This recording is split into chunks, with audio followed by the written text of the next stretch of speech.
TV के साथ बदलते भारत की शान।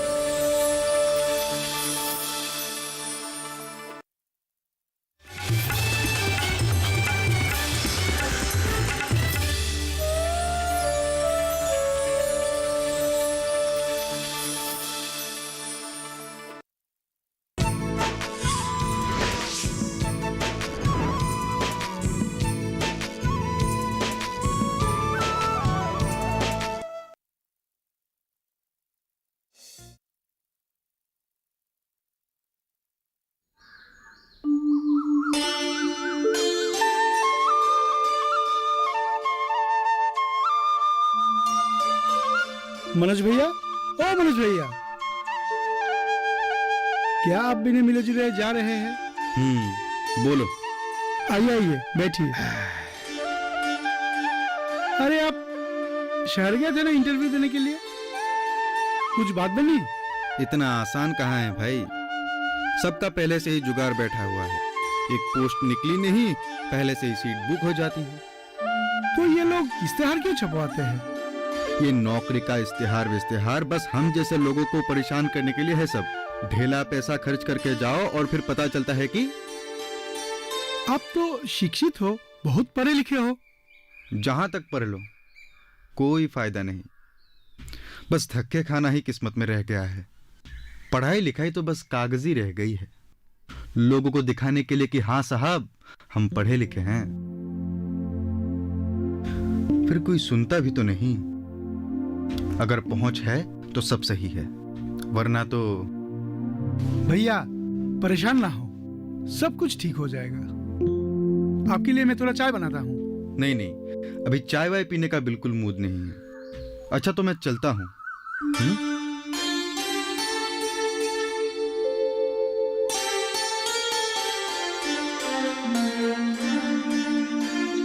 भैया को इतना परेशान कभी नहीं देखा।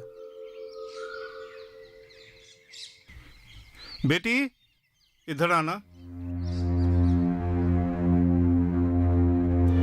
कहां से आ रही हो? वहां दुकान में क्या कर रही थी? कुछ नहीं, बस घर को ही आ रही थी। वो रास्ते में मनोज मिल गया, उसी से बात कर रही थी। अरे बाहर कितनी गर्मी है, तुमको मैंने कितना बार बोला, जब जाओ जहां जाओ गाड़ी लेकर जाओ। सुनता क्यों नहीं तुम? मुझे गाड़ी वाड़ी में जाना बिल्कुल पसंद नहीं है, ये बात आपको भी पता है। मैं लोगों से घुल मिलती हूँ, शायद इसी बात का आपको दिक्कत है। अरे तू हर समय मुझसे लड़ने लग जाती है। अरे गाड़ी में नहीं जाना मत जा, लेकिन हर समय मुझसे रूठा मत करो। माँ। ओ, तू आ गया? हाँ। वो सुखराम जी आए थे मिलने। मिलने आए थे या पैसों की बात याद दिलाने आए थे? हाँ तो आएंगे ही ना पैसे मांगने। वो तो भले आदमी हैं, जो हमारे हालत जानते हैं, तभी पैसों की बात कभी नहीं करते। अगर ऐसी बात है तो हर दूसरे दिन क्यों चले आते हैं यहाँ? देखने कि हम सही सलामत हैं भी या नहीं। रहने दो माँ, यहाँ किसी को किसी की नहीं पड़ी है। वो ये सोच के यहाँ आते होंगे कि कहीं हम उनका पैसा दिए बगैर भाग तो नहीं गए। बेटा, अपनों से बड़ों के बारे में ऐसे बातें करते हैं क्या? वैसे भी हम जल्दी से पैसे वापस भी तो नहीं कर सकते ना। माँ मैं कोशिश तो कर रहा हूँ, जल्दी कुछ अच्छा जरूर होगा। कब? सुन, तू गरिमा से कहकर उसके पिताजी के पास चला जा। इतने बड़े जमींदार है, कुछ न कुछ मदद तो करेंगे ही ना।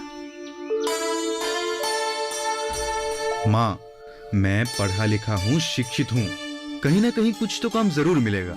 देखो माँ, अभी बहुत भूख लगी है, तुम जल्दी से कुछ बना के लाओ। जा, मुंह हाथ धो ले, मैं अभी खाना लगाती हूँ। ठीक है, जा।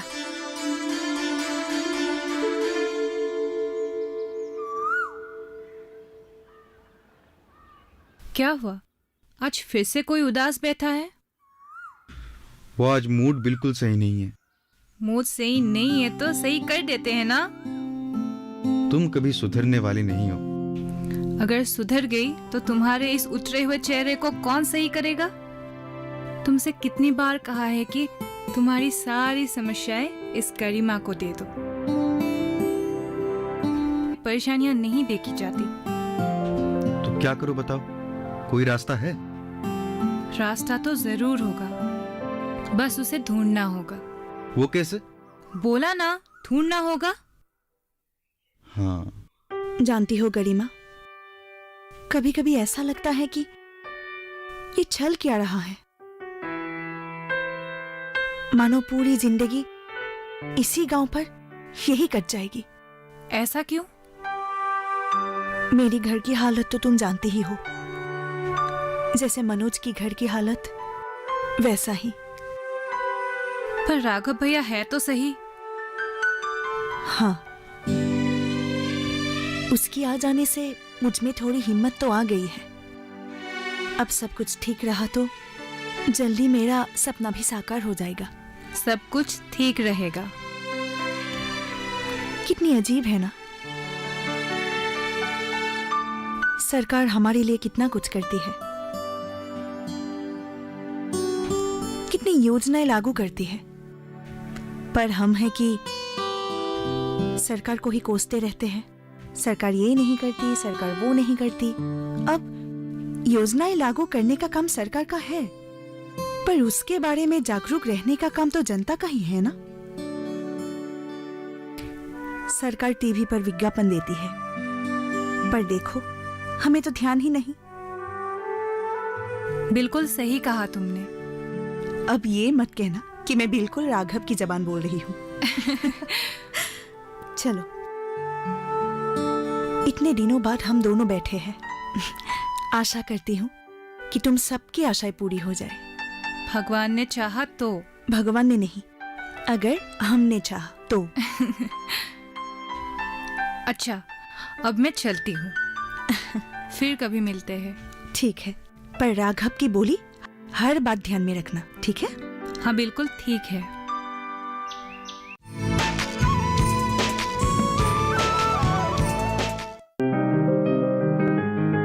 बीमारियों से कैसे बचेगी फसल? मवेशियों की मुश्किलों का क्या है हल? कहां से लाएं बीज, कितनी लगेगी खाद? किसानों के हर फोन का विशेषज्ञ देंगे जवाब। देखिए हेलो किसान लाइव सोमवार से शुक्रवार शाम 6 बजे।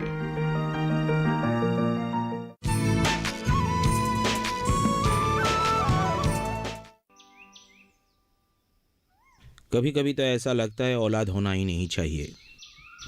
न पलने की दर, न पढ़ाई लिखने में पढ़ाई खर्च की दर्द, और बड़े हो करके उनकी तू तवाक की बात सुनने की डर। और भाई साहब, औलाद न होने पर भी जिंदगी वीरान सी लगती है। उनके चले जाने के बाद एक मनोज ही तो है जो रीत की हड्डी बनकर मेरा साथ दे रहा है। आप शुक्र मनाइए कि आपके घर में राघव जैसा एक लड़का है। उसी बात की तो डर है। वो गांव में कहाँ रहता है, न जाने गांव के लोगों को क्या क्या बात सुनाते रहते हैं। कहाँ रहते हैं, क्या सुनाते हैं। ये गुण आपसे ही तो आए हैं भाई साहब। तुमसे तो मनोज ने मेहनती करने सीखा और अपने पिता से दयालु भाव। पर जिंदगी सिर्फ ऐसे ही नहीं चलती ना। अब देखो ना, मैं तो आपको जानने वाला हूँ, पहचानने वाला हूँ। मैं तो आपके घर की हालत देख ही रहा हूँ। समस्याई सबके साथ है बहन। ये तो आपका एहसान है कि आप कुछ नहीं कहते। मनोज बच्चे से कुछ कहो, कुछ करे। प्रताप महाजन से मैंने कुछ पैसा उधार लिया था। सोचा था यहाँ मिलेंगे तो वहां दे देंगे। अभी मुझे उससे मांगना भी अच्छा नहीं लगता है। और घर में एक दानी ही काफी है। अगर तुम्हारी जैसा मैं भी बन गया, हमारा घर तो गया। बाकी तुम समझदार हो, सोच लेना। कुछ करना जल्दी ही।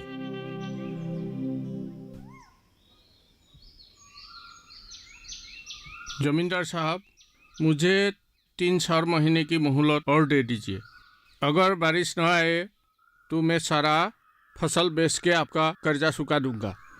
देखो भाई, बारिश आए या तूफान आए, मेरा तो पैसा से मतलब है। और पैसा लेने के समय तुम तो बड़े बड़े बातें किए थे। पैसा समय पे लौटा दूंगा, एक दिन भी देरी नहीं होगा। अब क्या हुआ? हाँ, कुदरत की मार के आगे सारे ढेर है जमींदार साहब।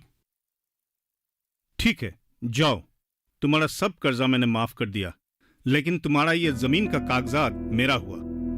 नहीं जमींदार साहब, ऐसा जुल्म मत कीजिए। अरे तुम खुद जाओगे या बलराम को बोल के तुमको बाहर फेंकवा दूं? हाँ,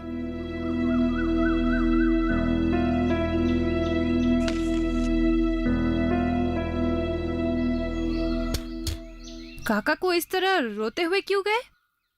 ये बिना मतलब के उल्टे सीधे बातें कर रहा था। अरे वो सब छोड़, तू मेरे साथ बैठ के कुछ समय जाया कर। पहले आप ये बताओ, लोगों को परेशान करने में आपको क्या मजा आता है? क्यों? अब क्या हुआ? लोगों के अधिकार, उनका हक छीनने में आपको बड़ा मजा आता है ना? अरे लोग मेरे पैसा लेकर वापस करने का नाम ही नहीं लेते, मैं क्या करूं? तो इसलिए आप उनके जमीन तक हड़प लोगे? मुझे पता है, काका के जमीन के कागजात भी आप ही के पास है। आने से पहले मैंने ही उनको कहा था कि अगर वो आपसे प्यार से बात करेंगे, कुछ दिन की और मोहलत मांगेंगे तो आप दे दोगे, पर नहीं। बेटा, जिस दिन तुम मेरे ये जगह में बैठोगे तब ये सब का पता चलेगा तुमको। मुझे नहीं बैठना आपकी जगह पर, मुझे नहीं बनना आपके जैसा। मुझे लोगों के लिए काम करना है। मुझे उन लोगों को अपनी जूटी के नीचे दबाकर नहीं रखना। अरे मैं भी लोगों का सहायता करता हूँ। मुसीबत के समय कौन पैसा देता है उन लोगों को? कौन देता है? मैं देता हूँ, मैं। अरे वो बेचारे तो इसी भूल में रह जाते हैं। लोगों पर परेशानियों का पहाड़ तोड़ने में कोई कसर नहीं छोड़ता। अरे बेटी, मेरे बात तो सुन। शाम को सत्संग में जाना है, मुझे उसके लिए तैयारी करनी है। और हाँ, खत्म होने के बाद ही लौटूंगी। तुम्हें पता भी है कितने दिनों बाद आए हो? अरे बाबा, कहा ना, माफ कर दो। मैं तो फोन पर बात करता ही रहता हूँ ना। फोन पर बात होती थी मतलब? हफ्ते में एक बार बात करने को बात करना नहीं कहते हैं, समझे? अरे आज तो मत लड़ो। पिछले 1 घंटे से मुझे सुनाए जा रहे हो, सुनाए जा रहे हो। इतने भी जहमत नहीं दिखाए कि मेरा हाल चाल ही पूछ लो। हाँ, तुम तो जैसे बस जो भी हो, जहमत वहमत उठाते हैं। और ये शहरी जवान ना, मुझसे ना लड़ा करो। मुझे भी समझ में आती है, पर किससे सीख कर आए हो ये लफ्ज? अरे हाँ,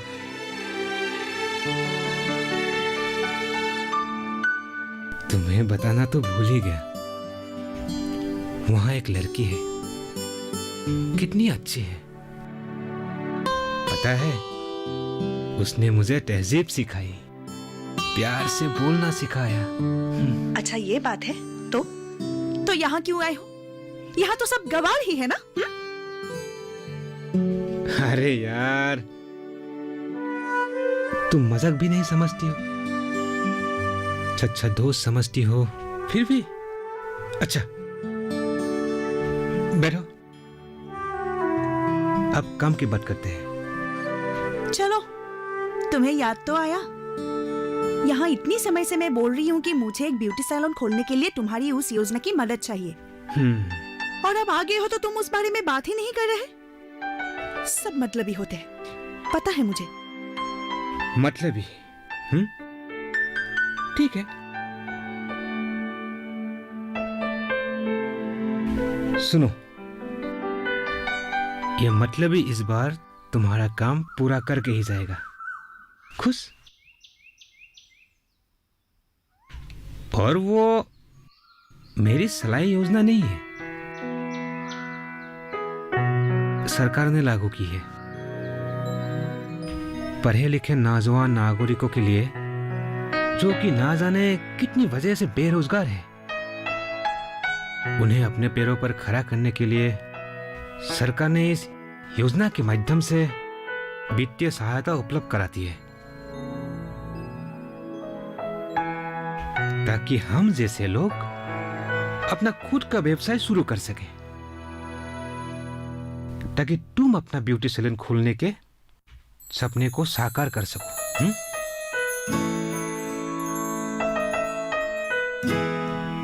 तो फिर करते हैं ना साकार। अब चलो कागजात की तैयारी करते हैं। ठीक है, चलो फिर। चलो।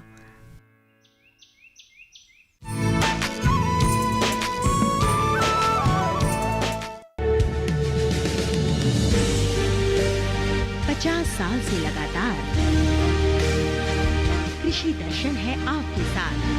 खेती की नई तकनीकों से लेकर किसानों की हर समस्या का हल, जारी है कृषि दर्शन का ये सफर। किसान चैनल के साथ सोमवार से शुक्रवार शाम 5:30 पर।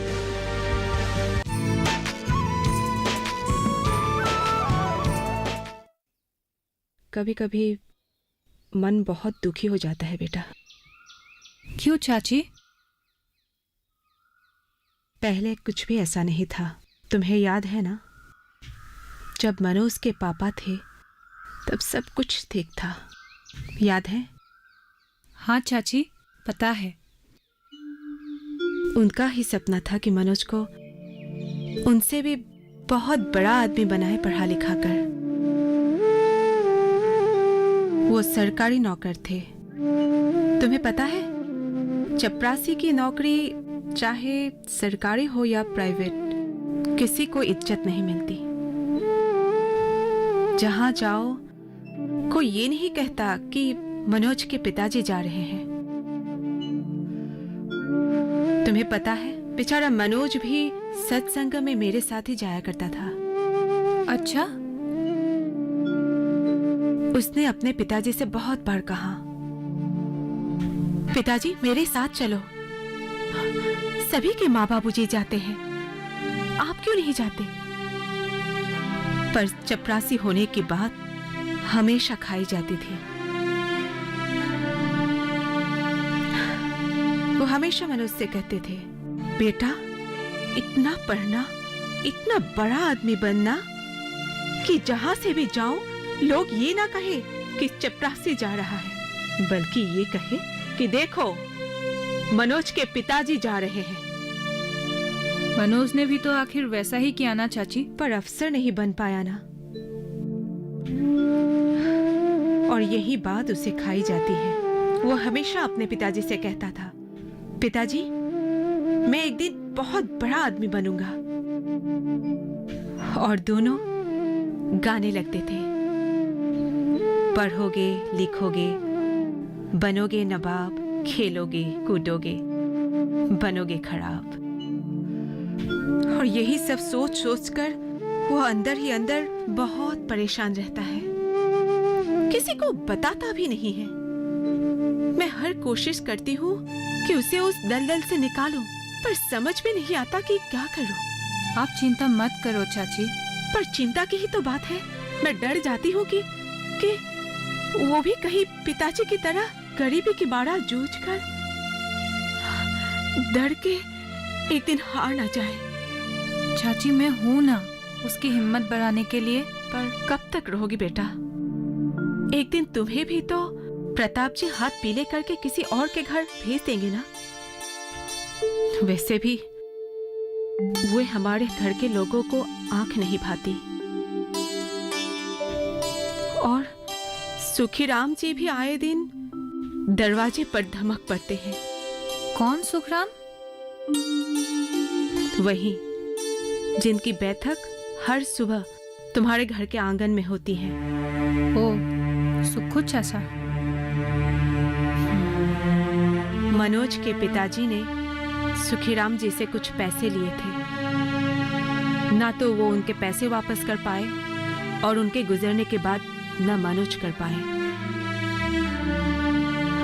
बस तब से सुखीराम जी हर 10-15 दिन में हमारे घर में हाजिरी लगा जाते हैं।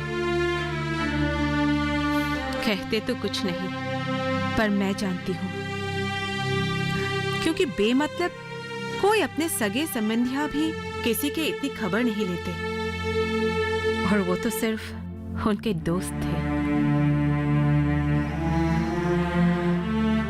कर्ज बहुत बढ़ गया है बेटा, ऊपर से मनोज के हर दिन खाली हाथ लौटना। न मैं अच्छे से जी पा रही हूँ, न मर पा रही हूँ। अपना दुख अंदर ही अंदर मैं दबा रही हूँ बेटा। अगर मैं टूट गई ना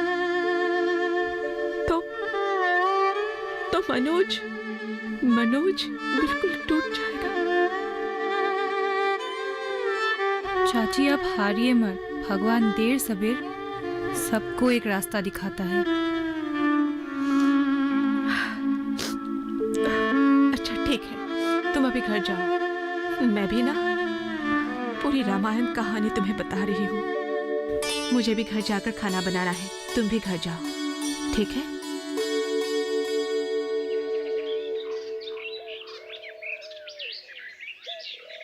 बात अपनों से ही तो की जाती है चाची। अच्छा अब मैं चलती हूँ, माँ को भी थोड़ा सा काम में मदद कर दूँ। ठीक है, जाओ बेटा।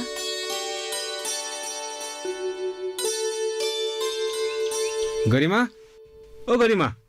अरे राघव भैया, तुम कब आए? आज ही शहर से आया। घर में तो पैर टिकता ही नहीं, इसलिए थोड़ा घूमने चला आया। बहुत दिन हो गए, गांव का कुछ हालचाल पता ही नहीं चला। हाँ, बड़े लोग क्यों आने लगे हैं यहाँ? बड़ा बड़ा कुछ नहीं, बस जानते हो, मैंने शहर में अपना काम शुरू कर लिया है, इसलिए समय ही नहीं मिलता। अपना काम? हाँ, अब ये नौकरी वोकरी जमी नहीं मुझसे, इसलिए सरकार की मदद से खोल लिया अपना काम। बस अपना गाड़ी ऐसी दौड़ी कि अब तक रुकी नहीं। ऐसा क्या किया सरकार ने? तसल्ली से बतानी पड़ेगी ये बात। अच्छा एक बात बोलो तो, तुम्हारे साथ वो क्या था उसका नाम? हाँ मनोज, वो कहाँ है आजकल? मत पूछो, बहुत परेशानी में है वो। क्या हुआ उसे? ठीक तो है ना? बताती हूँ।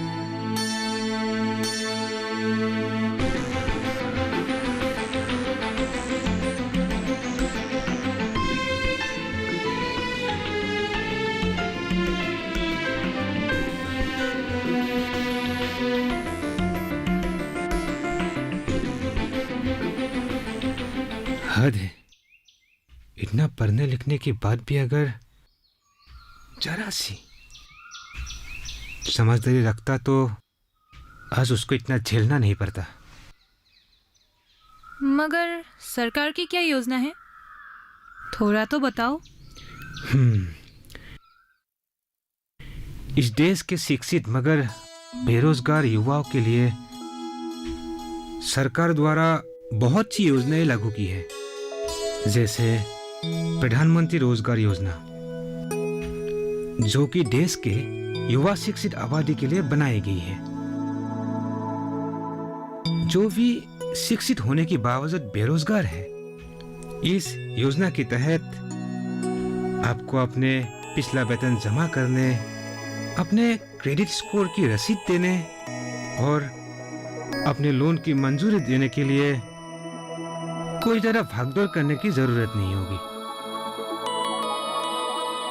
व्यापार, सेवा या बिजनेस शुरू करने के लिए शिक्षित लेकिन बेरोजगार युवा को सब्सिडी वाले आर्थिक सहायता देना ही इस ऋण योजना का मूल उद्देश्य है। कुछ खास समझ में नहीं आई बात। खैर तू चिंता ना कर, मैं इसका हल तुम दोनों को कल आके बताऊंगा, ठीक है? तो फिर घर पे ही मिलता हूँ तुम दोनों से, फिर वही सारी बात होगी, ठीक है? अच्छा ठीक है, उसके ही घर में फिर मिलते हैं।